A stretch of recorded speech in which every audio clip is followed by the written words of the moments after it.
नमस्कार दोस्तों, इन दिनों उत्तर प्रदेश में चुनाव का माहौल बड़े तेजी से चल रहा है। लोग इंतजार कर रहे हैं कि 10 मार्च को किसकी सरकार बनेगी।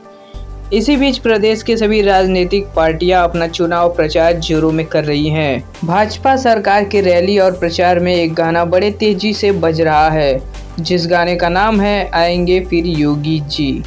इस गाने को गाए हैं भोजपुरी के सुपरस्टार व भाजपा नेता दिनेश लाल यादव निरहुआ।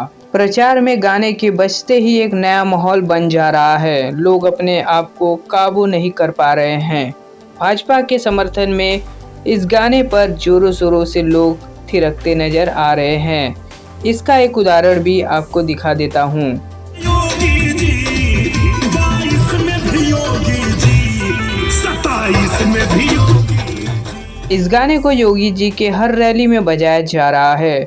आपको बता दें कि मुख्यमंत्री योगी जी सुपरस्टार दिनेश लाल यादव को बहुत करीबी से जानते हैं। उन्होंने ही खुद आजमगढ़ से दिनेश लाल यादव को अखिलेश यादव के खिलाफ चुनाव प्रचार में खड़ा किए थे।